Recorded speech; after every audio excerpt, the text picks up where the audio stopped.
take a little weight off me. She's happy, oh, you know I'm in heaven. If she's sad, well, she ain't gonna say. Cause she knows I'm only treading water. Guess she thinks I'm better off that way. If the sadness overcomes me, I'm blinded by the night. Well, she takes my hand and leads me to the light, and whispers at the morning, such a sight to see. Well, she keeps me looking forward to a new day. It is February 2nd. It's Wednesday. Thanks for joining us on Real Talk. Ryan Jesperson here with you. This show is editorially produced by Sarah Hoyles from her home studio this morning, and our associate producer, Emily Baczynski, is running the controls. She's in mission control this morning as Samuel G. Brooks and his lovely bride, Kelly, prepare for their weekend wedding, and we wish them well. This is obviously a hearts full kind of a week here on Real Talk for a number of different reasons. We'll get into that in just a little bit. Coming up in about 10 minutes on the show today, I'm looking forward to this roundtable conversation. It's not a Friday, so I suppose this is not an officially sanctioned Real Talk roundtable. You know, that's our Friday tradition, live around 9 o'clock Mountain, 11 o'clock Eastern. But we've put a panel together to discuss the big day it is for Erin O'Toole. Today, his members of Parliament, Conservative members of Parliament, will vote by secret ballot. This is per the party's Reform Act, which says that if a certain number, 20% of Conservative MPs call for a leadership vote, well, it triggers. And it'll be happening today to determine whether or not Erin O'Toole leads Canada's Conservatives forward or whether or not there's a leadership race. A number of different outcomes. Former Conservative MP Joan Crockatt will join Melissa Caouette, Conservative political strategist and public policy expert, and Max Fawcett, a columnist for the National Observer. That's coming up in about 10, and we're going to be talking about long COVID today, too. And I suspect we're probably going to be hearing from some of you live during the show as well as after. If you're listening to this on the podcast or watching this on YouTube, we want to hear from you. We know that 1 in 10 people that contract COVID-19 will live with long COVID. So what does that mean? How do you wrap your mind around it? What does workplace policy need to look like? How about the health impacts? We'll go there coming up in about half an hour, maybe 40 minutes from now. You know, this show is presented, of course, by the team at Bitcoin Well. I told you how stoked we were to have them out at the Real Talk Pond Hockey Classic this weekend. It's always neat seeing people talk to Adam O'Brien, the CEO of Bitcoin Well, because he's very, very enthusiastic about what he does. He's been on the show many times, you know that. There were people skating up to him being like, "You're the Bitcoin Well guy?" Yeah, I see them having conversations around the fire. Minus the bonfire part and the beer garden and everything else. That's kind of just how I roll when it comes to Bitcoin Well. I just walk in, I have questions. Benny is their frontline guy. Walk in, he's always got a big smile on his face. I go, "Benny, I got another dumb question for you." He chuckles, and then he helps me sort it all out. They can help you out online as well. You just find their website under the sponsors tab on ours at ryanjesperson.com. Real Talk starts right now. Here's Ryan Jesperson. As mentioned, Conservative MPs will be voting today by secret ballot on the future of their leader, Erin O'Toole. And we're going to be talking to a panel about this coming up in just a little bit. This is either something that people have seen coming for a long time or maybe a bit of a surprise, depending on your perspective of how well Erin O'Toole's been doing. Let's be honest. My assessment of Erin O'Toole's tenure as leader of the Conservatives, he's been trying to find the middle ground. He worked hard to become leader of this party, obviously, with some challengers there. And everybody knows that winning a party leadership is much different than winning an election.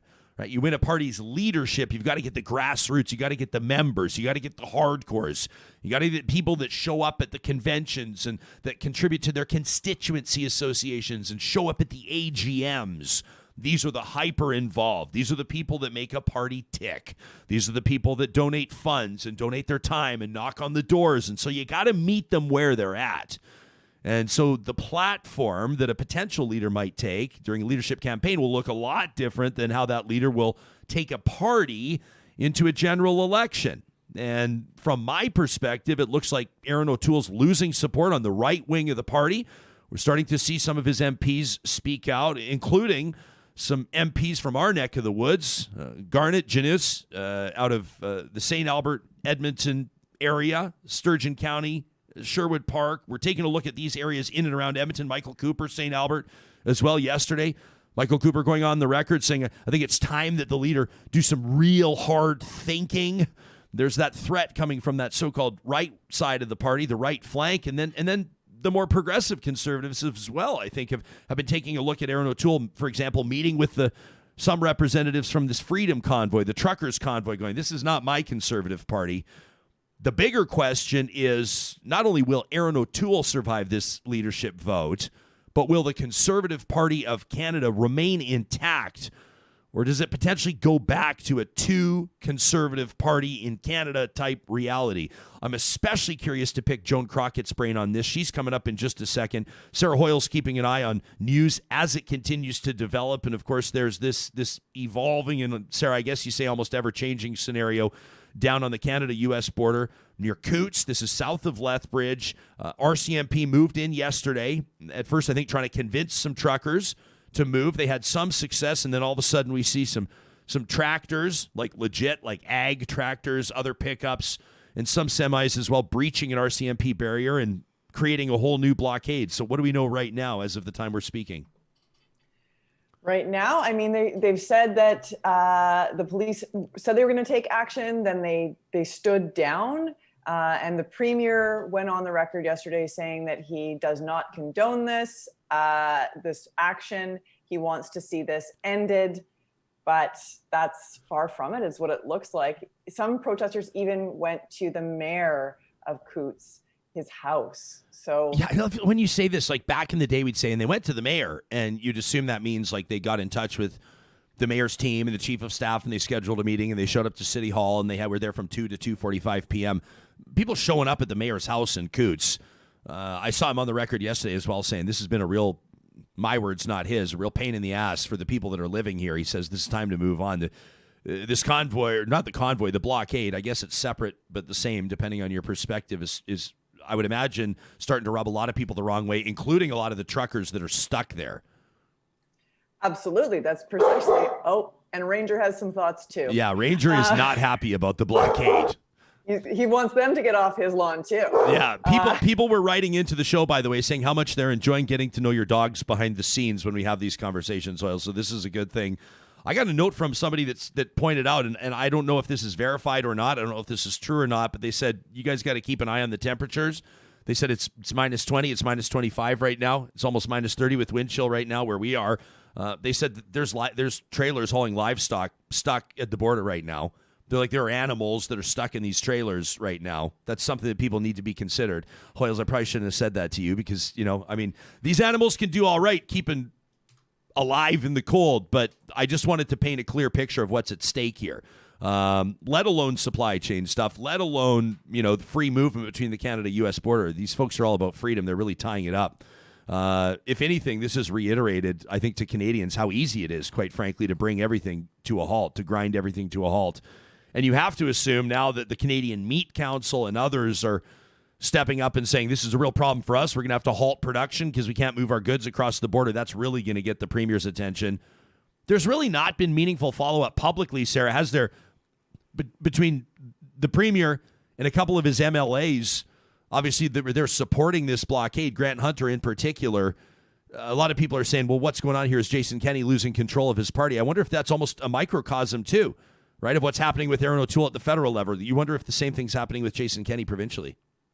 Well, that's what it feels like. It feels like they're kind of like grasping at straws now, that they have emboldened these folks and said that, people are allowed to protest, which they are, but obviously, but they've been emboldened and they've been allowed to carry on for quite some time. And now they're going to try to put them down. Now they're going to try to quiet them. And well, you have to hit a breaking point at some point, and I guess you go. The right to peaceful protest is integral, and I think everybody would support that. At least I sure will support that. I'll bang that drum all day long. But the point has been made. The protest has happened. It's an illegal blockade, and it's impeding movement between the most important border, quite frankly, to any Canadian, all things considered. So it's time to enforce the law. And I think that more and more people are going to start feeling this way the more time goes on. We'll keep an eye on the story. Sarah, we'll check back in with you in just a bit. We'll ask our panel what they think that Jason Kenney should do, but the main focus is what's going on with Erin O'Toole right now. First, before we go there, let me tell you about what our friends at Friesen Brothers have going on right now. And they wanted to give, a special shout out to 3 of their stores in particular, because they've got some great deals going on. So we're talking about Rabbit Hill out of Edmonton. You know that, the South Edmonton store, absolutely unbelievable. Stony Plain and Fort Saskatchewan, these blazing savings deals. Check this out at Friesen.com. Limited deals for just February 2nd and 3rd. That's it. Just February 2nd and 3rd. That's today and tomorrow at Friesen.com. You can go onto their website and find the link to the really blazing savings items. Really well worth your time. I mean, I'm just taking a look right now at the Alberta beef strip loin grilling steaks that they have. Why am I staring at stuff like this when I can't get my hands onto an Alberta beef strip loin grilling steak while we talk? 16 Alberta communities, but these 3 stores in particular for 2 days only, limited time deals. It's the blazing savings at Friesen Brothers. A shout out to our friends at Dram in a Can. This is the 2 Stacks Irish whiskey. We were thrilled that they were out in support of our Real Talk Pond Hockey Classic this weekend. Every contestant that showed up, every player got their sweater, they got their jersey, they got a roll of pride tape, and they got a can of 2 Stacks Irish whiskey. It's a perfect dram in a can when you're on the go outside. I love these for hiking or fishing. Whatever your deal is, it's 100 mils of beautifully blended Irish whiskey. You can find it at Sherbrooke Liquor. They've got 2 stores open now in our hometown of Edmonton. And by the way, I heard from the team at Sherbrooke, they wanted me to let you know they've got just a few bottles left of our Real Talk, our Woody Creek Cask Select Bourbon. Just a few bottles left, which means we've sold over 200 of them. It's awesome. Just one cask, 210 bottles total. Once they're gone, they're gone. You can find the Real Talk Cask Select Woody Creek Bourbon at Sherbrooke Liquor right here in Edmonton, Alberta. Well, I ran an unofficial, unscientific Twitter poll. I'm not presenting this as official data whatsoever, but yesterday I asked you on my Twitter account, and there's still 2 hours left if you'd like to chime in at Ryan Jesperson. Conservative leader Erin O'Toole is fighting to keep his job this week, as his MPs will vote by a secret ballot Wednesday. That's today. The leadership challenge triggered by a minimum 20% of caucus calling for it via the Reform Act. And then I told you we're going to be talking about it on today's show. We're about to get there. I asked you, and I asked just Canadian Conservatives to chime in. Was it all Conservatives? Who knows? I doubt it, but here's the deal.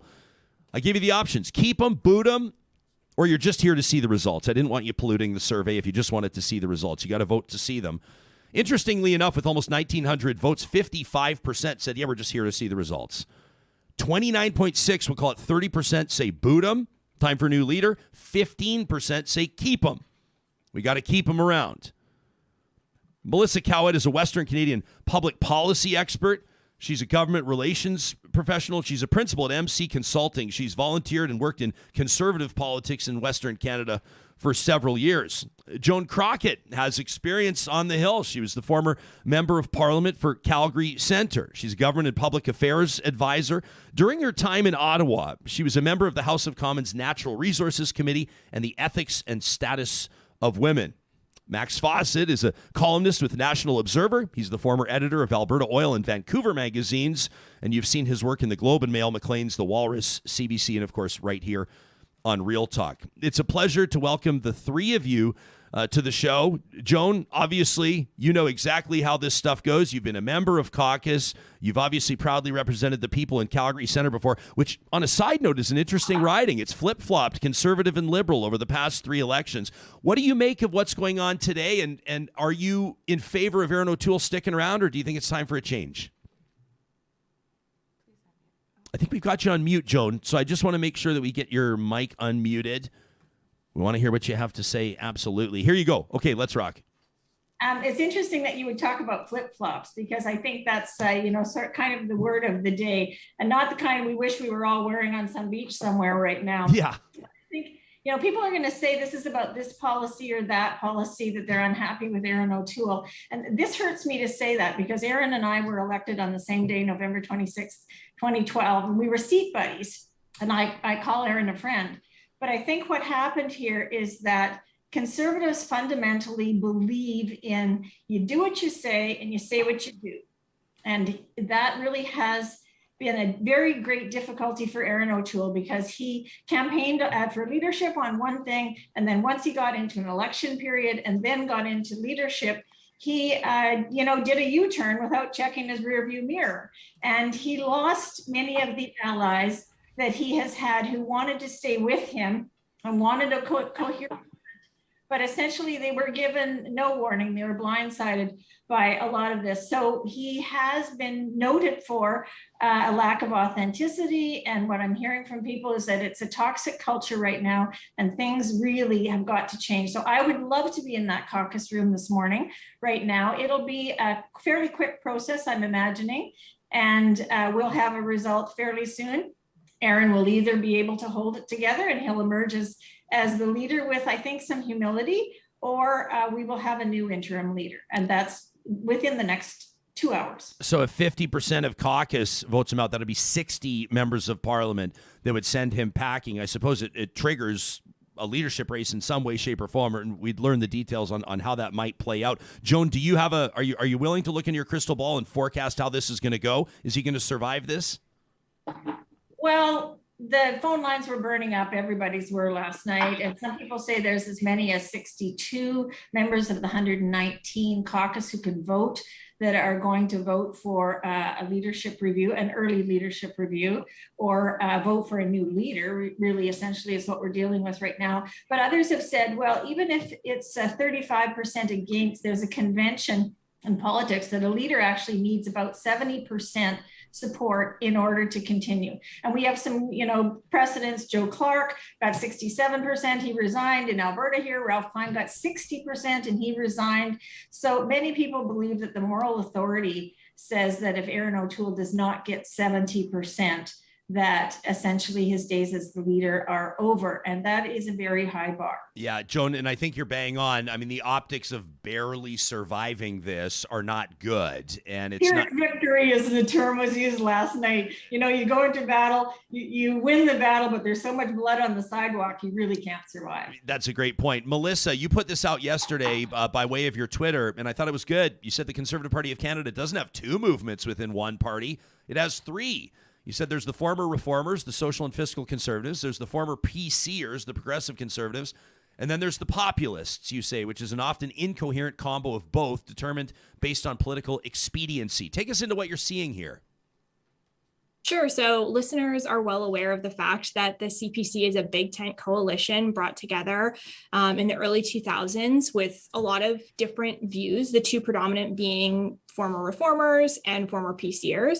I think the challenge of what's happened with the conservative movement all over Canada, but certainly as we're seeing federally, is that we don't have a coherent, compelling vision of what we stand for anymore, because we've had trouble staying on message all together as a team. The value of grassroots participation in conservative politics is a huge reason why I support the movement.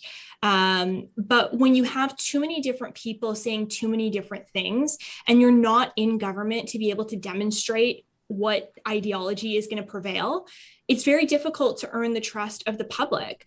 One of the things about the Liberal brand that is so beneficial to Justin Trudeau and his party is that people recognize and know that brand. They know what they're going to get. They may not agree with absolutely everything that happens, but they have a very solid idea of what they're going to get.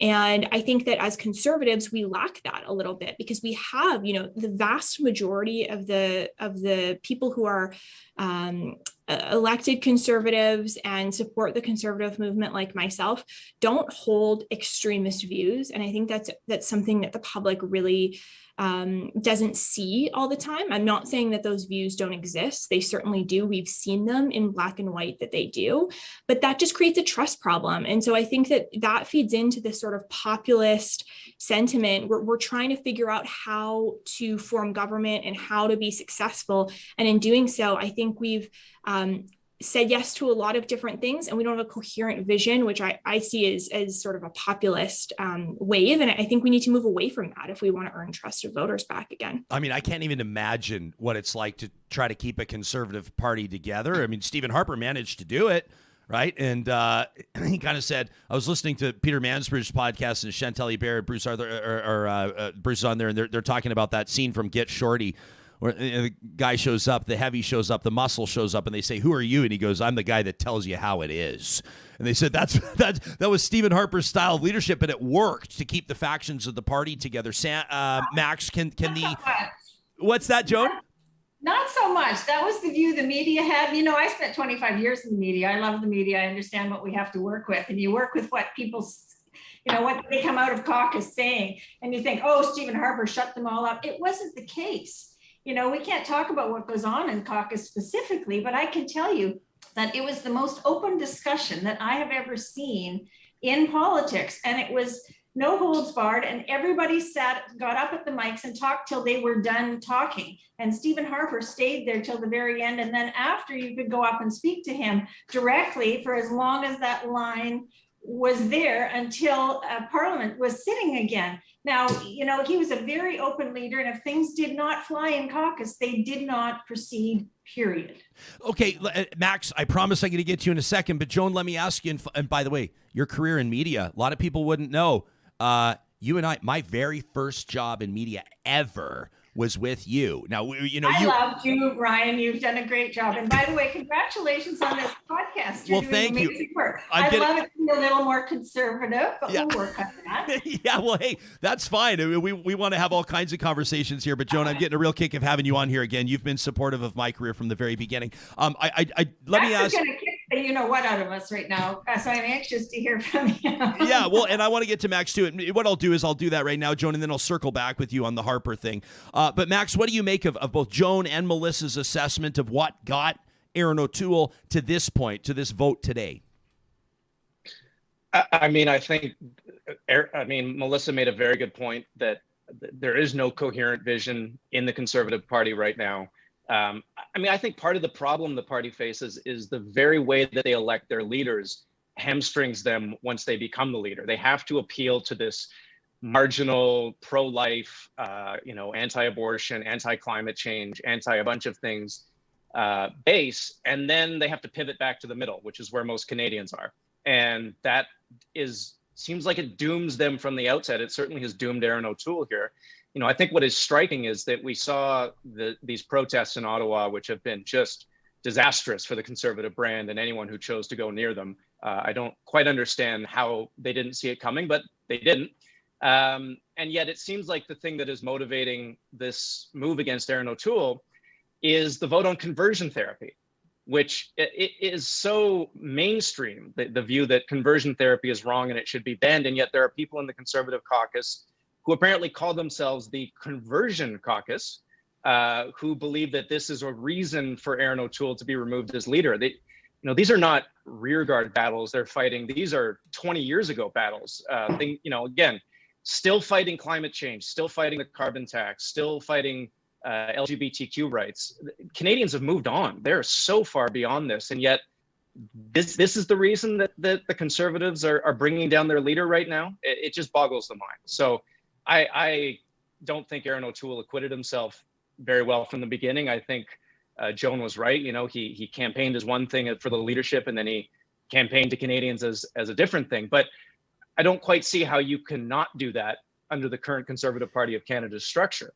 Yeah, and I think you're right. On Max yesterday, an audience member wrote in to say that Erin O'Toole's trying to ride two horses with the same ass, right? He's trying to sort of keep two factions of the party satisfied. And Melissa, as far as I'm concerned, that's the type of thing that you've got to do, to win a federal election, to form government. And I'm not so sure. I mean, a lot of people are sort of treating Pierre Poilievre like he's the heir apparent here. I've seen some people that believe that Andrew Scheer's going to try to make a comeback and lead this party again. Who knows what might happen, but I don't know that you can win no, as a matter of fact, I do know that you cannot win a federal election running a socially and fiscally conservative platform solely for those blue, tried, tested, and true conservatives. Melissa, what would you think? What would you say? You can't, and it's just not where most Canadians are at. And I'm not making a judgment of that. I fully support that. Some people may not be okay with that. Some people are happy about that, but that is just the reality. If you cannot win urban centers, you cannot form a government in Canada.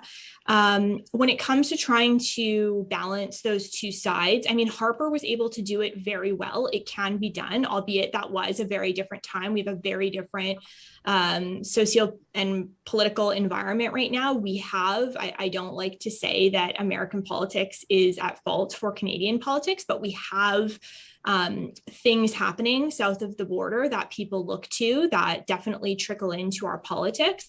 I think that and far be it from me to suggest to people who would be leading the Conservative Party, but as a member and as a voter, I'm perfectly okay with having a party that has different views within it. I don't think that we need everybody to think a certain way, but something has to be done to make sure that first the party members know that while we are okay with having people who think differently about issues, that is not the agenda and that is not the message.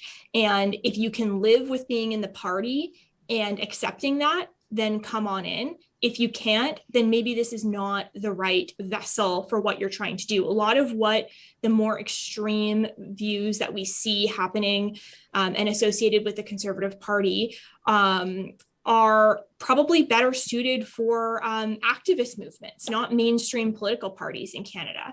And if I could, I just want to speak to Max's point about the conversion therapy stuff. I am not going to deny that there are those perspectives, like that is clear. We do have people within the conservative movement who were probably not happy about that. I believe it's a bit of a stretch to suggest that this is happening right now solely because of that. I think that is some 11th hour spin coming from the leader's office, and I'm not judging that at all, but I think that there is really a narrative that O'Toole is trying to drive right now that we have to move the way that he is suggesting.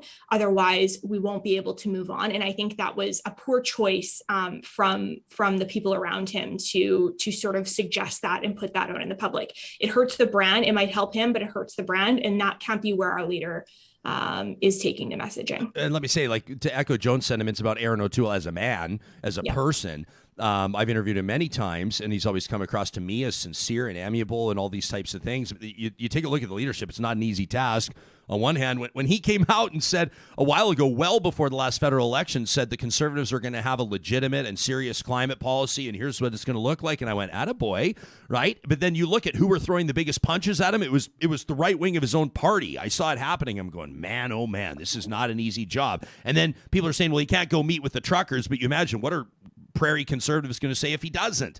Like, it's almost a lose-lose for Erin O'Toole. An interesting point from Corey Hogan, co-host of the Strategist podcast, a member of the Real Talk's editorial board, the other day says on the 31st of January, the Conservatives desperately need to figure out how to be something more than a loose coalition of people that hate Justin Trudeau marginally more than they hate each other, which I thought was kind of a tongue-in-cheek way of assessing all this. Joan, you talk about Stephen Harper. I appreciate your insights behind the scenes of what caucus meetings were like and about him hearing other perspectives. So how would Erin O'Toole's leadership, in your assessment, differ from former Prime Minister Harper's? And do you think that Mr. O'Toole could save this by adjusting his leadership style? Yes, I do think he could save it by adjusting his leadership style. This is a classic Sun Tzu problem of the 5 rules to win. One of the most important ones is get your allies on side. So when I talked about him making a U-turn without checking his rearview mirror, that was his own party that hit him. his own MPs that because they weren't consulted.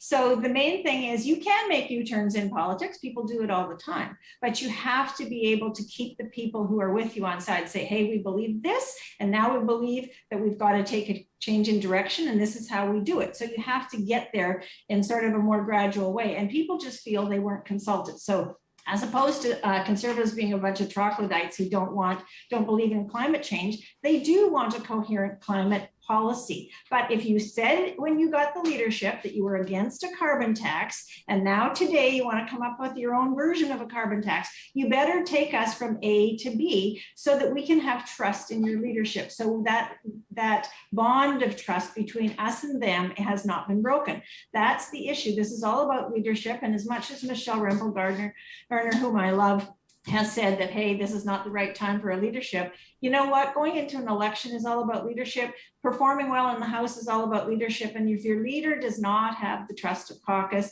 if he's plummeted in the polls from 38% before the election to in the 24% range, according to Angus Reid, then you have a serious issue that must be addressed. And I think that Erin could address it. But that's why I said if he comes out and has emerged holding on to his leadership, he will have had to eat a lot of humble pie. I want to leave a couple of minutes to ask each of you about this Coutts border crossing blockade and to get your comments on that. But Max, in closing for now, in the context of this leadership review, essentially, let's call it that, the secret ballot today, I take a look, and to be fair, across the board, when you look at the three main political parties in Canada, maybe with the exception of Chrystia Freeland with the Liberals, I do not see a rising star to challenge the leadership really on any three parties. Pierre Poilievre may be that guy for the Conservatives, but well, what, Joan? They're coming out your yin yang. You didn't see it in the last two leadership elections. And by the way, the Liberals took two leadership elections with Stéphane Dion and Ignatieff before they got one that's. But do you? That's not, listen to the women. They're amazing. You know, when you see Michelle Rempel-Gardner, Lisa Raitt, Candice Bergen, Leslyn Lewis, Ronna Ambrose, Shannon Stubbs. Well, yeah, Ronna Ambrose would be prime minister tomorrow. I've gone on the record and said Ronna Ambrose would be prime minister anytime she wants to be. I'm not sure that I think that Dr. Lewis is ready to win an election, and I'm not sure I'd say the same. But I mean, people don't want to follow a strong leader like Stephen Harper, so I understand why we had two elections where the A team didn't come. This election, you're going to see the A team coming, and the men in the categories too. I mean, Peter MacKay, Michael Chong, Pierre Poilievre, Brad Wall. We're just getting started. But the party didn't want. Hang on, the party didn't want Peter MacKay, and the party ate Michael Chong alive. Michael Chong might have been the brightest leadership candidate that this party's had in the last 10 years. But Max, I want to give you the mic here first. What do you make of my assessment? Joan pushes back. I love it. But is there a rising star in the Conservative Party that could do a better job if a federal election were to be called? No, absolutely not. It's a dog's breakfast of leadership candidates. And, you know, look, I think the Conservative Party of Canada has an existential choice here. Do they want to be the party of Jim Flaherty and Jim Prentice, or do they want to be the party of Ezra Levant? And it feels very much to me like they're the party of Ezra Levant right now. And this leadership race, they kind of have to decide, are they going to keep playing towards that anti-vaccine, anti-government, anti-climate change fringe? Or are they going to come back to the middle? And like you said, if Ronna Ambrose ran in the middle, Justin Trudeau would be in very deep trouble. I would vote for Ronna Ambrose. I'll say it right now publicly. But I see no way that she could get through the current leadership process or anyone like her. And that's the problem. I want to give all three of you a chance to chime in on this before we thank you for your time. We value your time and your perspectives. Max, this Coutts border crossing blockade just seems to get nastier and nastier. I'm not trying to manifest it. The RCMP rolled in yesterday. Hopefully, everybody wants to see a peaceful outcome here. Everybody wants to see cross-border movement happen again freely. There's obviously a lot of truckers there that have nothing to do with the blockade. They're just stuck. They want to work. Alberta's premier has issued a statement condemning this. He's had a couple of rogue MLAs down there supporting the blockade. If you're Jason Kenney, Max, how do you manage this? What do you do? Ryan, can I swear? You can say whatever you want, buddy. I mean, this is a classic case of fucking around and finding out. I mean, he egged these people on. He amped them up. He talked about the blockade of the convoy to Ottawa, and people in Alberta heard him and went to their nearest border and set up their own blockade. I mean, I think the first thing he can do is come back to Alberta and be on the ground for this. But he has to stop sending out two messages to the public, one to the, one to us and one to the sort of rural voters he needs for his leadership vote in a few weeks. So he needs to get serious on this. He needs to get tough. The police need to do their jobs. This is ridiculous. If this was a group of environmental protesters, that they would be taking it more seriously, and that Jason Kenney would be taking it more seriously. But this is the consequence of weak leadership, and now the rest of us have to pay the price. Melissa, is that a fair assessment? Not entirely. I also do not agree with the border crossing, but I mean, everybody from the premier to the transportation minister to Minister Schweitzer have all condemned the blockades happening at the border crossing. Look, I think that the struggle that politicians, particularly conservative politicians, get into, the ones that are, showing up at the rallies and trying to show their support, is this sort of like fascination with what I think of as like performative folksiness. Like, you don't need to be in the same spot and be going through the same things as someone to have empathy for how they're feeling, to relate to the struggles that they're going through. And I think that this is the struggle that we have in conservative politics. Clearly, the people who are legitimately protesting, the people currently at the Coutts border crossing, I would say, are not at this point. But from the protests that we've seen over the past week, it is possible to understand that people are upset about certain things without having to sort of endorse the tactics that people are using. Obviously, I want to preface that by saying any sort of hate, any sort of anti-government, anti-Semitism, any of that, I have no time for any of that. But if people are concerned about cost of living, people are concerned about affordability, people are concerned that they don't have their voice heard, I think that there are 1,000 other ways to engage those people and show that you're listening to them before showing up at a protest. And I think that political parties have to exercise some of those options before constantly jumping to the most extreme. I think that's well said, Melissa. I had the conversation yesterday with a friend, and I said, you can assess the convoy or the blockade however you like, and people are having big conversations about that and the makeup and who it is and who they represent or who they don't. What you cannot ignore is the fact that thousands and thousands of Canadians lined off-ramps, on-ramps, and the sides of highways to support that convoy, and that indicates something bigger. That's not just a group of 100 people that got trucks together. There's a bigger thing happening here. So, Joan, we'll give you last word on this. What does Alberta's premier do here, and how do you see this Coutts border scenario playing out? I love what both of you had to say on this. And I think really that border crossing issue, you have to think about this in terms of what democracy is. Democracy is really messy. But I absolutely love people that will show up. This is their country and they have a right to have a say in it.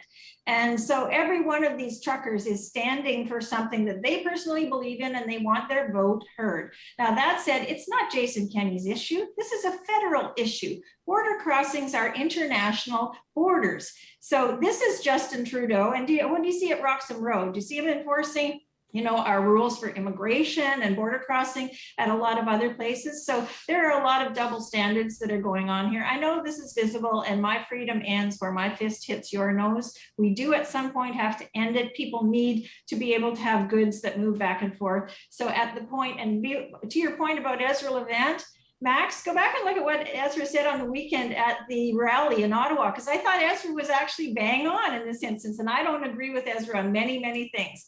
But he said, hey, guys, you've made your point, right? You came. The rally was the point. And that the best way to counter the fact that your message is not getting out in the media is to be the media, which we can all do now because we have venues like Ryan's show and like Twitter and Facebook. I mean, if they don't censor us. But this is what it was about. So have you made your point? Yes, I think they've made your point. I love them for standing up for democracy and freedoms. But at the point where your fist hits my nose, go home. Max, let me give you a quick second to respond to that. Joan put something in front of you. No, look, it's fine. I mean, I think Ezra is Ezra. I wouldn't defend anything he has to say, given what he said in the past. But it is time to go home. And I think that the concept of us being the media, I think the media has done a pretty good job on this. They were treated awfully by this convoy of protesters. They bent over backwards to tell their story, and the notion that they're the problem, that they're the virus, as some people have said, I think it speaks for itself. I never fork saw or forecasted that the four of us would all agree that Ezra Levant was right on something, but it is time to go home. My sincere thanks to Joan Crockatt, Max Fawcett, and Melissa Caouette. Be sure to give them all a follow on Twitter. Thanks to the three of you. Have a great rest of your week. Thank you. Yeah, you bet. On our live chat, I was engaged in this. I haven't seen a lot on the live chat, but this is an interesting one from Craig, who says perhaps the Conservatives' big tent party got too big. He says it's like a no-holds-barred cage match in there right now, and it seems to me like the Conservative Party of Canada can't get out of its own way. That from Craig. Roxanne says Liberals haven't splintered into like 6 different parties like the Conservatives in Alberta have. An interesting point. You've got the Wild Rose Independence Party, and then you've got obviously the United Conservative Party. Those are kind of the 2 major players right now. With apologies if I'm forgetting about anybody. Federally, you've got, of course, the Conservative Party of Canada, the People's Party of Canada, which is probably drawing some support through this convoy. And then, of course, you've got the Maverick Party, led by former Harper insider Jay Hill, a former minister. That's essentially the separatist party, the Western Separatist Party. It's a federal party, the Maverick Party. Sandra wonders, how could anybody in Canada today who's a caring, compassionate person agree with the right-wing faction of the Conservative Party right now? That's the challenge that Erin O'Toole has, right? That's why the party supported a ban on conversion therapy. That's why Erin O'Toole got out ahead of the federal election, months ahead, and said, here's what our conservative climate policy is going to look like. A lot of you are wondering about what a potential leadership change might look like. I mean, Tracy says, I appreciate that question, Ryan, the idea of no bright stars. I'm not saying that there's not bright people, MPs in every party. I'm just saying, someone I saw in the live chat, this is Ryan, who says Michelle Rempel could potentially become Conservative leader, but never Prime Minister. I think Michelle Rempel, with a strong campaign, definitely could become Conservative leader. Quite frankly, I don't know if this is a weird comment. I'd love to see a woman lead the Conservative Party of Canada. I don't know whether or not Michelle Rempel, I mean, you have to say, if Erin O'Toole did not or could not win a federal election last time around with a somewhat hamstrung Justin Trudeau, and that's 2 elections in a row, right? Blackface before that. People are going, Peter MacKay himself said that Andrew Scheer missed scoring on an empty net. A hamstrung Justin Trudeau in back-to-back federal elections the Conservatives didn't win. Not a poor showing. Decent amount of votes. Almost virtually swept the prairies. Not quite, but almost. But didn't win. What is it that Michelle Rempel-Garner or Pierre Poilievre or Andrew Scheer again or someone else may bring to the table that Erin O'Toole does not? That's the question, essentially, I guess, that we're asking. Then again, all of this could be a big, huge waste of time because today, 110 Conservative MPs could say Erin O'Toole's our guy, and we're sticking with him. I'm not calling that vote result, but we'll see what happens. You can send us an email anytime to talk@ryanjesperson.com. Let me know what you think about what you just heard. Debbie says, I may not agree with their viewpoints, but I still think it's important to hear other views just to know where people are coming from. Debbie, love it. It's the whole point of this show. Joe says the Maverick Party is about to have $10 million from GoFundMe. Joe's not wrong. Well, I mean, who knows? Joe's speculating, but I think Joe's onto something. People are going, what's going to happen with this? It's now $8+ million. I think it's almost $9 million, if it's not over $9 million. This GoFundMe for this truck convoy. And it was raised, it was coordinated by this, is it Tamara Lich, L-I-C-H? She's associated with the Maverick Party. She's the one that kickstarted this thing. I don't know if they thought that they were going to raise almost $10 million. People are going, where's that money going to go right now? Who's going to tap into that money? Is that going to the Maverick Party? Is it going to be dispersed among the convoy? If so, how? It's going to get messy. There's been some conversation, even prompted by Ottawa's Mayor Jim Watson, saying, I wonder if GoFundMe, from the percentage that it takes, I mean, this is not going to happen, but the percentage that GoFundMe takes from the fundraising, maybe they should be kicking that back to the city of Ottawa that's currently paying more than $800,000 a day for policing. In additional policing costs, Hoyles.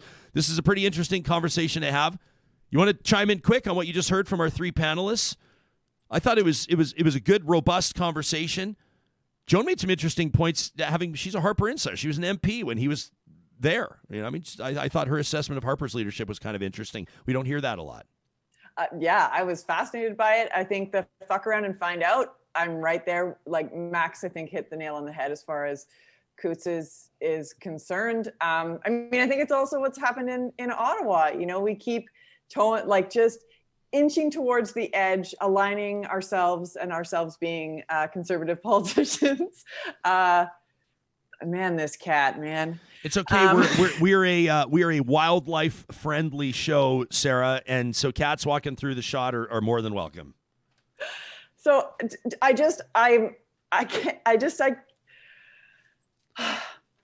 didn't need to be here, but we are here, and I want Jason Kenney to actually follow through on the Critical Infrastructure Act and use it, because that's what it's there for. Yeah, and Joan's saying, listen, this is a federal issue, not a provincial issue, which I think lets the premier off the hook a little bit. But she's saying, you know, this is Justin Trudeau's problem. I mean, imagine the optics of Trudeau stepping up and, you know, making decisions on busting up a border blockade in Alberta. You think that his party wants him having anything to do with something like that? The question is, whose lap does this land in? And it's a story that we'll continue to follow. Before we get on to our conversation about long COVID, let me tell you about this Growing the North conference that's getting set to go. I mean, it's the city of Grand Prairie, and this is really an amazing opportunity to talk about economic development and partnerships and really, I mean, the future of opportunity in the northern and central parts of Alberta. It's a virtual conference. You can check it out online right now at growingthenorth.com. Explore, innovate, grow. It's the 13th annual Growing the North Conference. This is where municipal leaders, entrepreneurs can explore economic development opportunities and innovation, in particular in Northwest Alberta. You can expect 6 keynote presentations over 3 half days of learning, sharing, and connecting with industry leaders at Northern Alberta's premier economic development conference. You can check out the speakers, learn a little bit more about the history of Growing the North, and check out the event schedule. Plus, register right now at growingthenorth.com. Tickets are still available. You can expect conversations on economy in the future, resiliency in agriculture, and tourism, innovation, and leadership. Again, at growingthenorth.com. I heard from our friends at Grand Dog Essentials just the other day. They said, we've got something new going on. We're really excited to tell Real Talkers about it. It's a new product in their shop. You go to shop now at granddog.ca, and you can check this out. It's called the Mind Pet Platter, and it's what they use to feed their dogs. They say they love it. You know, this is a family-owned business. This Mind Pet Platter, if you have a dog that just wolfs down its food and then gets the gut issues that come along with that, sometimes even, sorry for everyone having breakfast right now, but your beloved pup eats and then just heads right outside and pukes it all up because they ate too fast. Well, this Mind Pet Platter helps with digestion by slowing down the eating experience. There's 360-degree movement, and viewing gives pups more control over mealtime and encourages exploration of their food. You can check out all of the offerings from the team at Grand Dog Essentials at granddog.ca. They'll deliver to your door on a weekly basis. Calgary, Edmonton, and Central Alberta, 10% off your first-time order if you use the promo code REALTALK. And you know, there's so much going online these days. Why not take your post-secondary experience there too with Canada's online university? That's Athabasca University, with an amazing array of programs and courses that offer you the flexibility to learn at your own pace on a schedule that suits your lifestyle. Maybe there's a week where you've got 40 hours to really dive into your studies as you expand your skill set, as you grow your knowledge. Maybe other weeks you've got literally 0 time. It doesn't matter. You're not truant. You're not getting docked marks for not showing up because it's on your schedule with Athabasca University at athabascau.ca. Well, we're, of course, learning more. I mean, these past couple of years have been such a learning experience when it comes to this pandemic and the management of it, from 2 weeks to bend the curve, to the mask debates, to the airborne or otherwise. Remember everyone carrying hand sanitizer around all the time, let alone the learning that we've been embarking on when it comes to long COVID. Researchers tell us that 10% of COVID patients will become so-called long haulers and deal with the symptoms of long COVID. That's an enormous number of people. considering how many Canadians and how many people on planet Earth have contracted this coronavirus over the past couple of years. Dr. Manali Mukherjee is a researcher and assistant professor in the Division of Respirology in the Department of Medicine at McMaster University. She's a translational scientist with the Research Institute of St. Joe's in Hamilton, Ontario. Tara Madden is a communications director for a medical association. She's based here out of Edmonton, a mom of two who contracted COVID over Christmas, and she has since been assessed with having long COVID. I'm grateful that the both of you have agreed to join us here today. Doctor, why don't we begin with you? How did you get into researching long COVID, and what are some of the, I guess, do we call them discoveries that we understand early in this process with regards to the implications of so-called long haulers? We'll just get Thank you, Ryan, there you go, for Doctor. having me here. Oh, I just unmuted myself. There we go. There you go. Thank you so much for having me here. How I got into it? Well, we researchers, we always have a warm within us. We always have a need to know. If there is an unknown out there, we'll try and figure it out, and especially if it falls within the realms of our study area. So when COVID hit, and especially when there was long COVID, there were obvious immunological underpinnings of what could lead to long COVID. And being a trained immunologist myself, I started having a few hypotheses of myself and started looking at it. There were some basic data that was coming out from my lab at that time, which made me believe that there is some merit to my hypothesis. And we put in a grant together. We assembled a nice big team with collaborators in UBC as well, in British Columbia.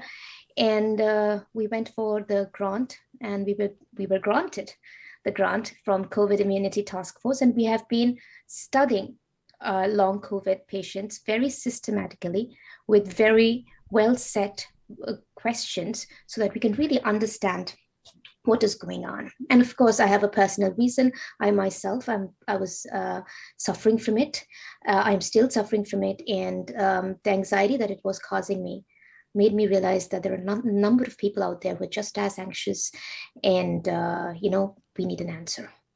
What an interesting position to be in, Doctor, to be one that is living with the condition that you are researching. That's in the field of medicine, that's got to be relatively rare, isn't it? If you actually look at it very closely, I think personal experience, when something is close to home, often becomes a source of motivation. So maybe you may not be suffering it, but you may have seen somebody very close to you suffering it. So pre-COVID, I am essentially a respiratory scientist. I work on diseases like chronic asthma and foraying into lung cancer. That's also because I've seen it too close at home. So you always start thinking, and you want to know the whys, and you want to know the hows. And when you're trained and you can do something about it, that's what gives you the motivation. You will actually see it's not that rare. Wow. Very well said. Tara, this is, to paint a picture here, when we understand that approximately 10% of people who contract COVID will live with the so-called long COVID symptoms, we recognize how many millions of people around the world that represents. You are one of them. Some folks will have contracted COVID 2 years ago. Some of them, like you, more recently, right around Christmas time, Christmas Eve, in fact. So when did you know that this was more than, quote unquote, just COVID? I mean, what sort of symptoms did you experience where you said, I think this might be long COVID? What prompted you to look into it?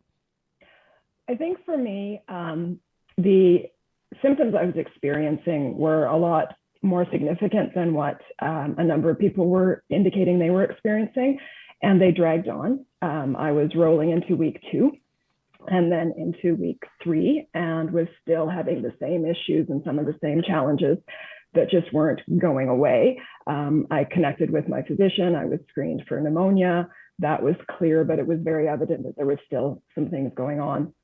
And in conversation with my family physician and with AHS, they indicated that from their perspective and from what's known, the marker for long COVID is that the symptoms and the issues, when you're no longer infectious, the issues still continue, and they continue past the 3-4 week mark. And at that point, you would anticipate in a normal progression of infection.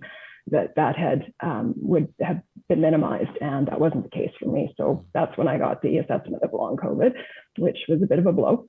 I saw you tweet yesterday. You were basically promoting your appearance here on the show, which we appreciate, by the way. And you said, I'm going to be talking about the symptoms of long COVID. You said, I no real surprise. I knew in my heart and my head that this wasn't going to go as well as I would have hoped. You said, I'll be fine. It just means this journey will take me longer. But when I told my boss, you know what his response was?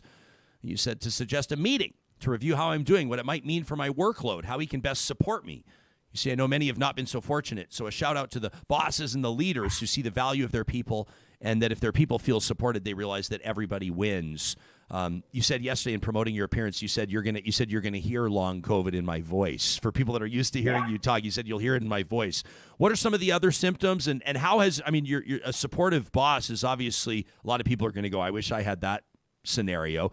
Can you provide some insight into how that's playing out and how it's helping you? For sure. So from a symptom perspective, it varies day to day. Some days are good, some days are not so good. I tend to have usually about 2 days a week where I have to work from bed. I need to nap a lot. Fatigue is significant. Obviously, I have ongoing throat and voice issues, and shortness of breath. Getting dressed in the morning can leave me breathless. I am physically, I've always been in good shape. I have no underlying health concerns. I have no health conditions of any kind. So the issues that I'm facing came as a surprise. I think the biggest piece for me is I've heard from a number of people who are continuing to experience long COVID issues, and the support isn't there for them. I have to say right off the bat, I'm incredibly fortunate. I am well supported at home. I'm well supported by my friends and family. And as I mentioned, my employers has been incredibly supportive, as have my colleagues. And when the first response that he gave was, let's talk about what this means for you and how we can support you, I think is what a lot of people are not experiencing. And to me, that's the biggest piece of advocacy that I can do, is that if you support the people around you, that supports our society, that supports the workplace. There's a lot of talk about the economic impacts of COVID. If you've got 10% of those who've been infected who are going to suffer from long-term ramifications from it, then we need to take a look at what that means for the workforce. We need to take a look at what that means for carrying on, and how do you support those individuals. A lot of people have been impacted by COVID. They've been impacted by just being a part of a global pandemic. That's traumatic. They've been impacted by restrictions, by economic challenges, but there are people who are impacted by the infection itself. It's not just whether they've been hospitalized, not just the fatalities, and I am not by any stretch diminishing the importance of that, nor am I comparing myself to that, but there are those of us who are going to carry on with impact as a result of just the infection itself. And I think it's possible to acknowledge all of those individuals, support all of those individuals. We all deserve compassion. We all deserve support. We all deserve resources. And that comes from awareness, and it comes from people stepping up and saying, you know what, I've got your back. How do we help you? Yeah, and it's well said. And this is going to become more and more and more relevant as time passes, and as this becomes the story for more and more people. Unfortunately, Dr. Mukherjee, it obviously would be completely unfair and irresponsible for me to ask you to provide Tara with some sort of diagnosis and let her know how long this is going to last, because every person's different and it'll be case specific. I think of my Uncle Keith, my dad's older brother, who contracted polio as a kid, and still decades later has a hard time reaching out with his one hand, with his one arm, and pouring a pitcher of water into a glass. I mean, he has a very difficult time with that, this big, broad-shouldered guy. I mean, sometimes the impacts of this type of disease can last for life, and sometimes it doesn't. Is it too early to say what the life of a so-called long hauler might look like over the next 2 or 5 or 10 or 20 years? I mean, will the symptoms go away for some long haulers and remain for others? I think your question had the answer buried in it, and it's a very well-founded question. Where we are at the currently at the leg of the pandemic, we are seeing patients who still have residual symptoms persisting since their initial COVID infection. And I have seen, in my study, I've seen patients recruited who are 16 months or so up, 17 months or so up. The main question that we are asking, and I am very curious to know too, whether it stays, whether it's going to be a diagnosis for life or whether it's just going to wane out. So there are two ways of looking at it. Initially, the first 3 months or so after an infection, it is not unheard of. It is not rare. It is actually very much known that viruses are notorious for having these residual post-infection symptoms that can confuse the immune system, and many other underlying mechanisms that can lead to all these lingering symptoms and the clinical manifestations of it.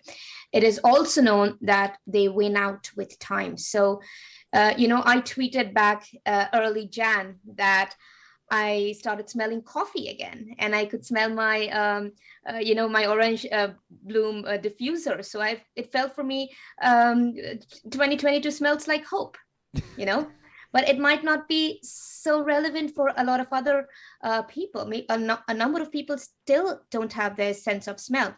But then sense of smell is something that sometimes you can live with, but the more bigger problems are when you're dealing with debilitating fatigue. Like Tara just now said, I mean, there are days that I work from my bed. Like, I cannot not work, but I cannot get myself up because I'm just so fatigued, or I can't do night halls anymore, which was the best time when I would work before. Like, after dinner, sit down and work. No, I can't do that anymore. And those will affect your work output. Those will affect your productivity. And for for working mothers, for single fathers, for people with trying to have a work and a life balance, these things are serious things to think about. So what we are trying to do, and I know a number of investigators around the globe and in Canada trying to do, is really trying to nail it down, saying for how many people the symptoms wane out, for how many people it will end up with with longer time, and for how many people it might actually end up being like a diagnosis for life, where they will end up with disability. Is that 10%? I don't think so. I think it'll unfurl and we will see how it goes. I'm hoping that we all get better. I'm hoping this will stick around maybe for a year. For some people, it's 3 months, some people it's 6 months. A lot of our patients that we recruited early, their symptoms have gone better. The patient-reported outcomes are showing that, they do get better, but a subset of them, they still have symptoms. So we are still very early on to really answer that, but I can absolutely confirm that is the question that is being asked. So for example, for you, Tara, I'm not a physician, I'm a scientist, but from what I study, especially when it comes to a pandemic, even like we are all trying to give medical community an answer. For you, I think there's a lot of hope. Let's just see whether your symptoms stay on until 3 months. Beyond 3 months, that will be a confirmed diagnosis of long COVID as per the definition of CDC and NICE. But right now you are a long COVID patient with a more subacute form because you're within the immediate 1 month and 3 month bracket.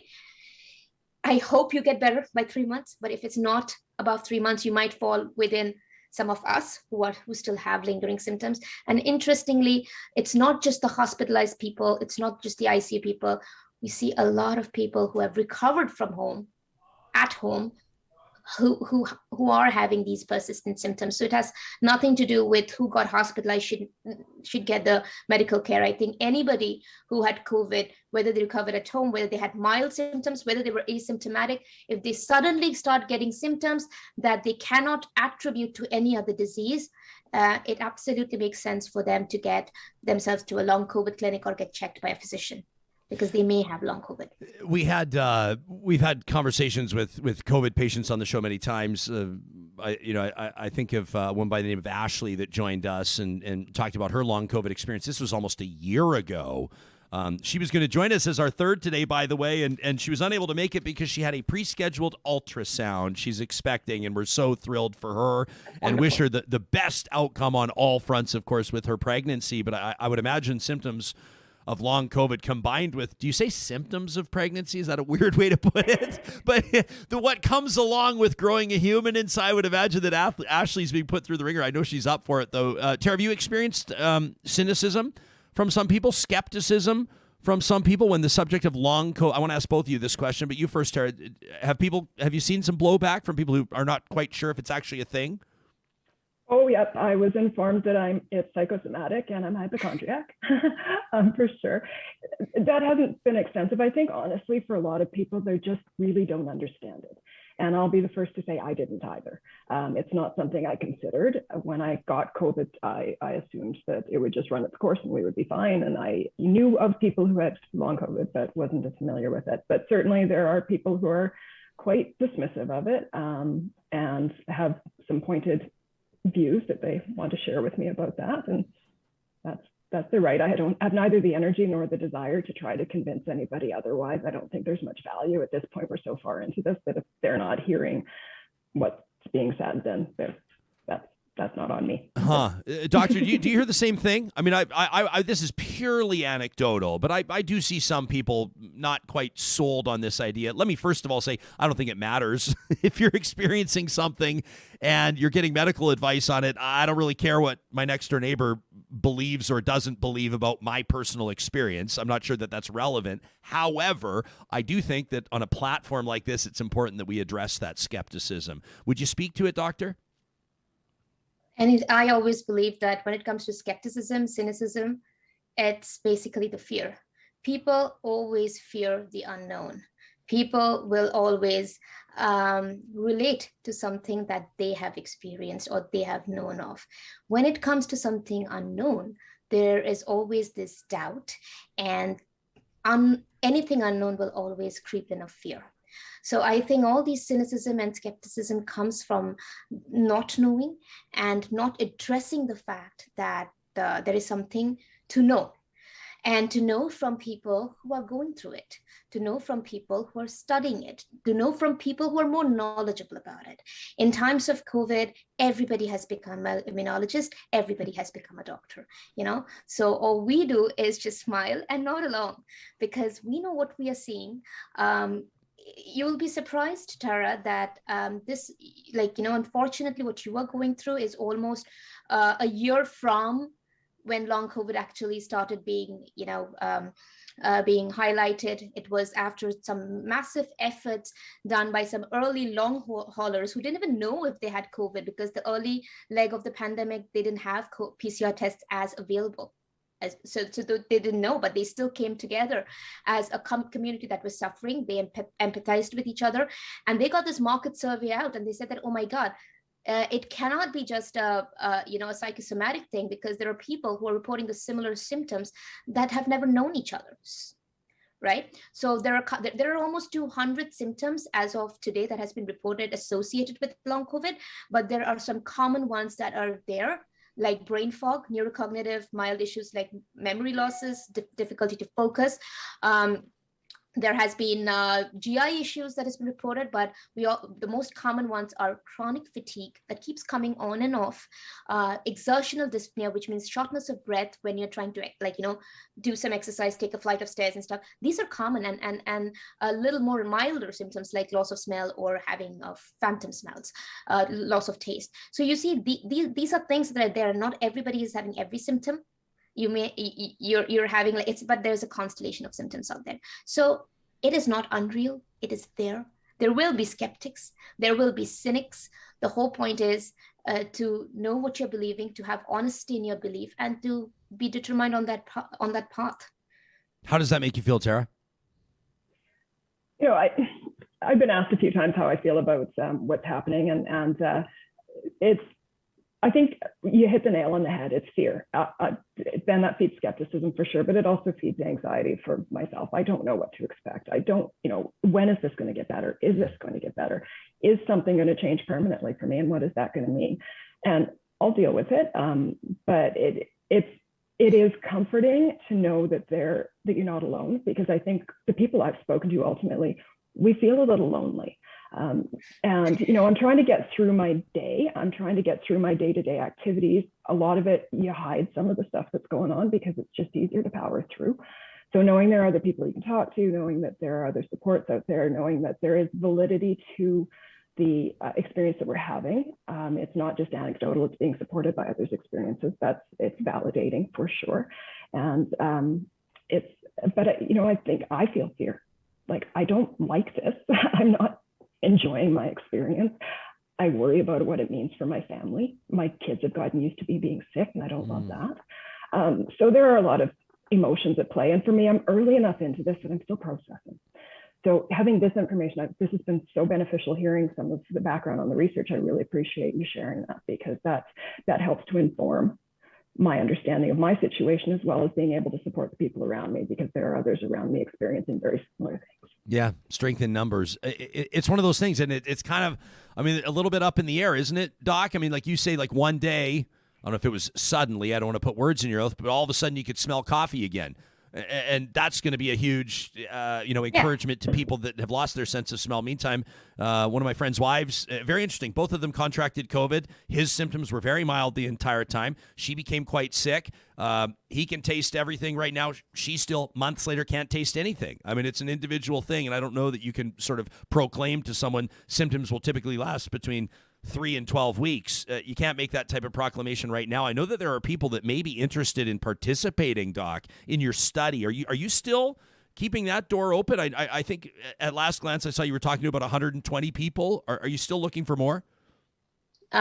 We are looking at 120 at the moment, because that's because we are within a budget. The resources and what can be done is always limited, but we're hoping that if we can get our 120 patients and we can get our data out, then and if it is something that needs more probing, we will open up and we will ask for more funding from the government or from any other granting authorities suitable. We will go for that.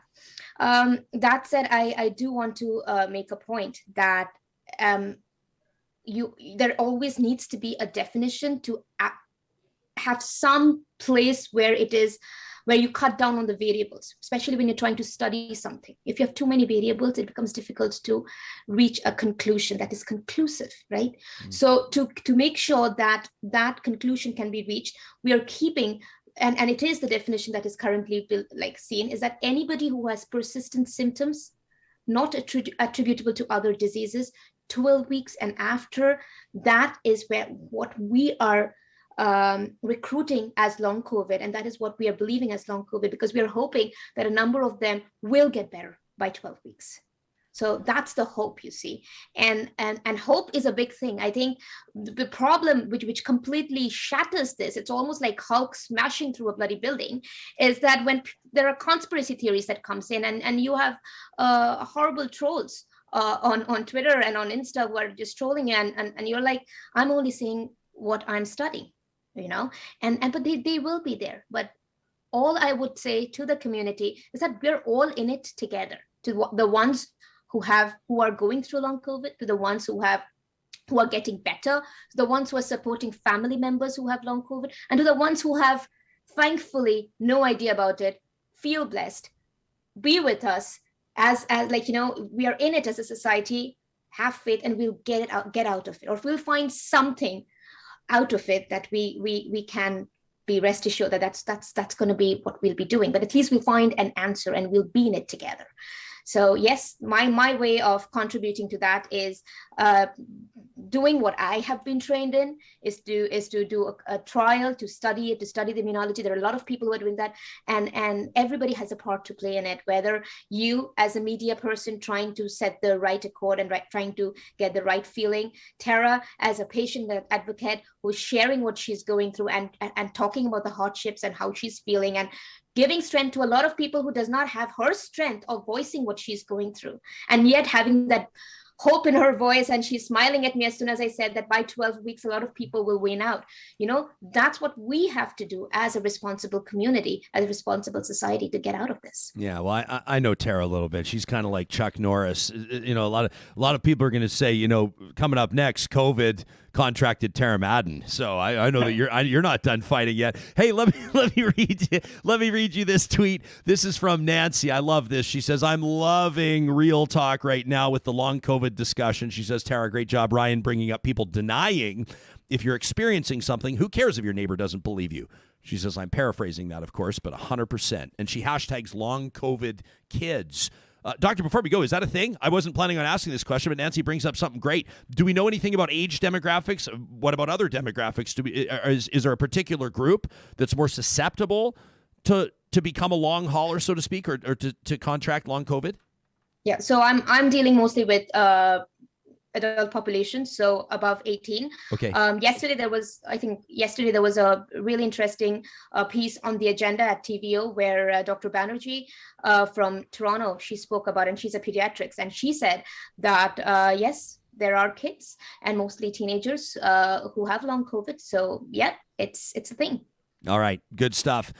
Everybody, you can go back and watch the live chat later. I don't have time to read all this praise here. People are just really excited. Graham Duty, who happens to be my personal trainer, a big fan of Graham, he says, we need more scientists talking about this stuff. And, of course, the anecdotal stuff, the lived experience is huge coming from both of you. And, I mean, look at this. Linda says, for example, she says, my teen son and I both had COVID in September. He had a fever for 1 day, very mild symptoms for both. She says, everything tasted extra salty to me. Linda, that's her experience. Is that a thing? Yes. Yep. Yes. Wow. We learn something new every day on this show, and today that's thanks to you, Dr. Manali Mukherjee, and, of course, Tara Madden joining us, both of them living with long COVID and doing an amazing job on the communications and the research side, Doctor. Thanks to both of you for this. We appreciate your time. Thank you. Thank you. If you have a conversation like this just resonating with you, I mean, if you want to share your experience, a lot of times an interview like this will kickstart a conversation that, as you know, extends over a period of days, or in the case of long COVID, let's say months, or who knows?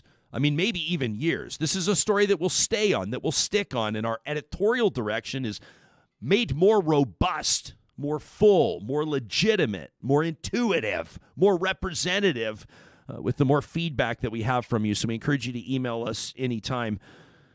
Matter of fact, maybe I'm ready to award our email of the month here for the month of January. Maybe that coming up in just a couple of minutes. But first, of course, I mentioned that hashtag, and I'm so glad that Nancy used it, because when I'm having a conversation like this and I have 2 seconds to duck into Twitter to see what people are saying, that's where I look. The hashtag RealTalkRJ. It is powered and has been since our very first month here on Real Talk. I believe it's more than a year ago already, by the amazing team at Park Power, your friendly local utilities provider. You'll find them online at parkpower.ca.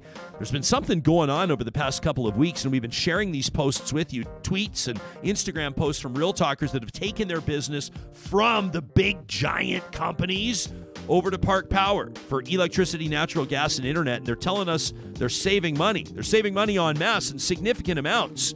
Now, well, of course, I can't guarantee that for you in any way. I know what I'm seeing. You can compare rates right now at parkpower.ca. And if you'd like to take your business, when you'd like to take your business over, they'll handle all of the uncomfortable stuff like breaking up with your current utilities provider. All the details on their website. Our friends at Local Waste encourage you to connect with them today for a bin. They operate across the prairies, Saskatchewan and Alberta. They've got offices in Regina and Edmonton. And of course, you know that they're in the business of construction, commercial, and residential waste and recycling collection. In other words, they do it all. So whether you've got a landscaping project, maybe you're purging something, potentially your family's preparing for an estate sale, maybe it's a roofing job, a siding job, who knows? They've got the 10-foot bins, the big 40-foot bins, and of course they do the one-time deals and the ongoing relationships with small and big businesses as well. You can request a quote today on their website at localwaste.ca. Don't forget, they present Trash Talk every Friday here on the show. Your chance to get whatever you need off your chest. And that's, of course, based on emails we received to our inbox. I told you a little bit about Park Power. Did you know that they partner with Kubi Energy? I love it when Real Talk sponsors come together on this. Now, Kubi, as you know, is providing solar energy solutions to power your life, commercial, industrial, agricultural, residential, across Western Canada. They're based out of Kamloops, BC, Edmonton, Alberta. Kubi's got a great deal with Park Power where when your solar installed system starts to provide more power than you need, well, the team at Park Power can make sure that that puts money in your pocket. You can find out more by getting started at kubienergy.ca and go from there. Learn more about their products and services online. Well, if you're watching us on YouTube, you've seen me sipping from this. This is called our Real Talk Crescent mug. This is our mug version 2, our official issue studio mug, and we give one away. Of course, we ship it right to your door to one Real Talker every month who we deem to be the author of the Real Talk email of the month. We get a whole bunch of emails, and we try to set 1 or 2 or 3 aside. So at the end of the month, we review and say, who's really prompted discussion? Who's really moved the ball forward, so to speak? And the Real Talker, the author of the email of the month for January, is Allie. Congratulations, Allie. Allie wrote in on January 18th. That was a day after my January 17th conversation with psychotherapist Whitney Goodman, who talked to us about toxic positivity. I'm summarizing, but kind of the pressure to come across as positive or feeling great all the time. It was an amazing conversation. If you missed it, go to our podcast archive, our YouTube archive, and look for January 17th. Allie said, my experience with this concept of toxic positivity has existed before I even knew what to call it. She says, I lost a parent to their mental illness when I was 14, and I lost the other parent for a number of years to the subsequent heartbreak and grief and mental illness that they faced as a result. Allie went on to tell us she's 35 now. She says, it took me 20 years to grieve the loss of my dad. And the only reason that I felt allowed to grieve that loss, allowed to have the time or space to do it, is because I also recently experienced the loss of a failed marriage. She went on to tell us all about it. You can hear her full email on the January 18th show. She poured out her heart. She said humans are afraid of pain and illness and death and discomfort, and the single worst practice that anyone can engage in is policing the pain of others in order to avoid their own. She says, I hope the discussion on Real Talk encourages people to sit with their reactions that are unhelpful and arise from their personal desire to avoid fear and grief, because the rest of us need community to validate our experience. Allie signed off by saying, practice empathy as often as you can. I love it. Allie, congratulations. We'll be in touch, and we'll get you one of those Real Talk mugs. We also got a couple of emails that I wanted to share with you before we take ourselves out to the mountains. You know that's a Wednesday tradition here on the show. You remember Allison that wrote in when I was talking last week about CPR? Allison's an ER nurse, and she said, Jesperson, it's not helpful to say that CPR only helps 5 or 10% of people. She says it's incredibly important to keep the blood moving through people. It can cut down on brain damage once the ambulance arrives, once they're at the hospital. It's integral that CPR be performed. It's integral that people understand more about it. And then the universe put us in a really interesting scenario, which I told you about on Monday's show, right out of the gates, if you missed it, about our pond hockey classic and a young man experiencing a medical incident and going down on the ice and having his life literally saved by a fella by the name of Colton, who performed CPR until the defibrillator was there and ultimately until the ambulance arrived. I still get chills thinking about it. I'm always going to get chills thinking about it. Well, Allison heard the story, and she wrote back again. And she said, after hearing Monday's show and the events of the weekend, I felt the need to reach out again. I'm not particularly superstitious or spiritual by nature, but every now and again, I'm reminded of just how connected, how interconnected the world can be. And I'm so grateful for moments like this. Moments where seemingly benign experiences like listening to a podcast or writing an email or attending a charity hockey tournament can turn into so much more than just the day-to-day motions. In some special cases, these moments become transformational, even life-defining. Allison says, I can't tell you how thankful I am there were people there to help when help was needed the most. I'm so relieved that hockey player is able to recover and live life longer. And we've heard from him, by the way. He's recovering. She said, I also can't begin to share what it was like to feel heard on an issue near and dear to my heart. She says, pun fully intended. After the struggle that has been the last 2 years. She says, thank you for Real Talk. Thank you for the platform. Thank you for the voice to issues that matter. Take care, Real Talkers, and stay safe. That from Allison and ER nurse. Amazing. I'm just still rattled by that in the best way. And I want to let you know that, as a matter of fact, this show's commitment to CPR training, we're just getting started behind the scenes, and this is actually going to lead to something really cool. And so I'm looking forward to that. We are going to get you out to the mountains right now because this is our Wednesday tradition, an opportunity to take the metaphorical lungs full of fresh air that you'll find only in Jasper National Park. It's MyJasper Memories, presented proudly every Wednesday here on the show by our friends at Tourism Jasper. And this is, we hope, a helpful heads up to those of you lovers out there that have perhaps failed to realize, or perhaps failed to put the plans in place for Valentine's Day. That's right, it's coming up in 12 days from now. Why not head out to romantic Jasper, Alberta? Valentine's Day is a great excuse to show your partner that you love them in new and exciting ways. So why limit it to one day a year? I mean, there's so many romantic ways that couples can spend Valentine's in Jasper. As you can see, obviously, getting out there on skis, on snowboards, whether your heels are locked in or not, the cross-country or downhill variety, what an amazing way to get outside. Of course, skiing or snowboarding at Marmot Basin. More adventurous couples may be into a Moline Canyon ice walk. It doesn't get any more stunning than that. Moline Canyon in winter, it's hard to describe. You can skate hand in mittened hand on magical glacier-fed lakes like the groomed ovals at both the Fairmont Jasper Park Lodge and Pyramid Lake. We're so excited as a family to be heading out to Pyramid Lake this weekend, and I'll be sharing more with you on that adventure coming up in a later edition of Real Talk. You can rent a romantic cabin to cuddle up fireside. What about a couple's massage?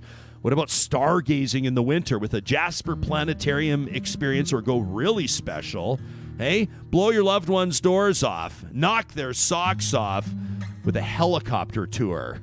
You can find out more, including some of the high-profile, fabulous restaurants in Jasper, by checking out the website. That's jasper.travel/realtalk. They've got some great resources there. You can also check out not just the information on opportunities for lovers, Valentine's in Jasper, but also past episodes, past editions of MyJasper Memories here on the show, including my recent trip to Jasper, that one back in September, where I showed off some photos, and of course last week's edition where I showed you about our winter adventure there, including an unbelievable day on the slopes at Marmot. Again, jasper.travel/realtalk. We love to see your photos and videos using the hashtags MyJasper and RealTalkRJ. Sarah Hoyles has been producing this show from home, doing a really remarkable job, including managing, of course, all of her furry family members. Hoyles, I saw that you sent me a personal text about the cat walking across the desk, and I actually think it fills my heart when I see it. You've got a full house there, and I would imagine that your heart is full right along with there. That long COVID conversation was really fascinating. You know what it reminded me, and I want to be, I'm almost quite hesitant to make this statement because I'm not comparing the medical issues, and but I was telling you, we did a deep dive in my previous radio gig, a deep dive on Lyme disease. And it was fascinating for me to realize and recognize there's a lot of folks that are dealing with Lyme disease that will look you in the eye and say, let me tell you about it. This is the real deal. It is devastating. It is impacting me in a major way. And I have a hard time finding information, let alone supports for it. And then you've got a whole bunch of other people saying, Lyme disease is not a thing. Lyme disease is not real. And I'm not comparing the afflictions, and I'm not comparing the scenarios, except to say long COVID kind of strikes me as a similar experience for a lot of people, where they swear, and of course this is their experience, they don't have to prove it to anybody else. They say months later, I'm still short of breath, I still have brain fog, I can't taste anything, I can't smell anything, and other people are going, it's a figment of your imagination. I'm grateful we had a chance to talk about it on the show. Yeah, that whole idea of, they just want attention. They're just seeking attention. They're imagining it, which is not helpful in any way, shape, or form. And why would anybody pretend? I mean, that's also when people are having suicidal ideation and are having issues, experiencing mental health issues. It's not something that I would wish on anybody. And the idea that someone would make it up or pretend just for attention, maybe there's one person out there, but the vast majority, it's awful to experience. So why would anybody pretend? I was really grateful that you booked that segment, Sarah. And obviously that's something, we have this kind of long list, this working list. We got to, obviously Hoyle stays on top of all this stuff in a way that I couldn't, but we're keeping an eye on about 1 million stories at once. And this is one that we will continue to follow. Did you see my interview yesterday with Amber Cannon? This is one of the more powerful interviews that we've heard in the last while. Amber reached out to us after we talked about new initiatives in Toronto and Calgary and Red Deer and other Canadian cities, Edmonton included, to divert calls, 911 calls, away from police and toward community supports. Well, Amber joined me to talk about her personal experience, her mental health journey, her so-called Form 10s, where she has called in, looking out for herself in the midst of a mental health crisis, and has been detained by police, taken in, processed. She talked about the impact of that, her lived experience. It's another angle on that story, and it was a powerful one. And I wanted to read you an email from Sarah, who wrote in after we talked to Amber, and I thought that this was just beautiful. She said, pretty nails painted red, hand on her heart, spoon collection in the background with spots left to fill. She says, you asked an important question. What would make you feel valued? Human. Sarah says, we can all do better. I know I could. Even if we just asked the question you asked a few more times a day during our interactions. Sarah says, this segment caught me off guard. Thank you for having Amber on your show. I took a second to read that email, and then I took a few more seconds to read it again. And I was very grateful that Sarah so beautifully found the words to describe the impression that that interview had on her. I'm grateful that Amber took the time to speak with us. It took a great deal of courage. And if you didn't yet check out that interview from yesterday's show, that's the February 1st edition of Real Talk, I encourage you to do exactly that.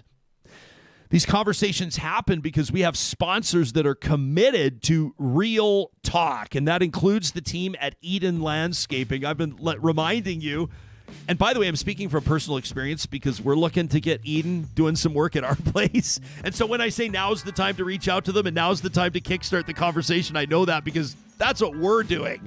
We want to make sure that we can get some work done in our backyard to be ready for the months where it's worth it. The June, July, August, September stretch. But with the availability or perhaps the shortage when it comes to certain construction materials, when it comes to the supply chain, the planning process, the permits that need to be pulled, and everything else, Mike and his team are encouraging you today to get in touch with them now to ensure there's plenty of time to bring your outdoor space to life. Eden Landscaping is a custom landscape builder with more than 2 decades of on-the-ground experience in Edmonton and area. Regardless of what you need, excavation, retaining walls, stonework, outdoor kitchens, water features, and more, they've done it, and they're the best at it. You can find the proof at landscapeedmonton.ca.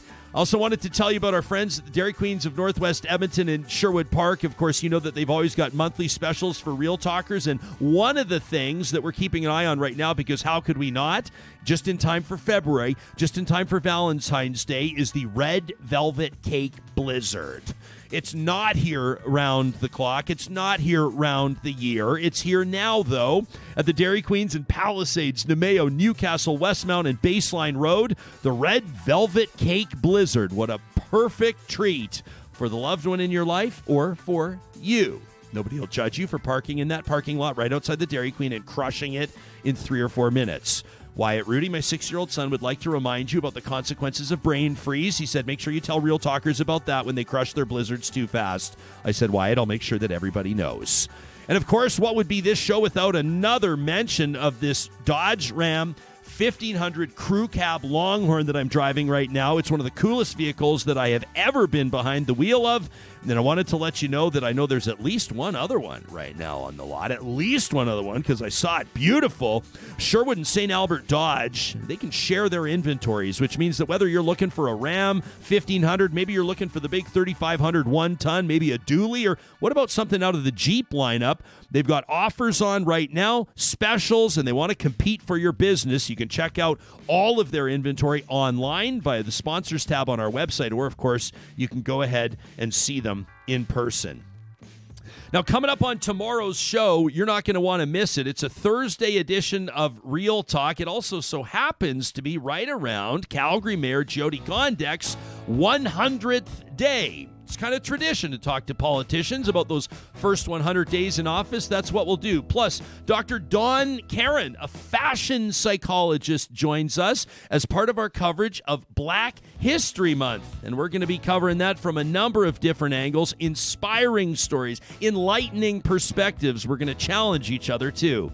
We'll talk to you soon.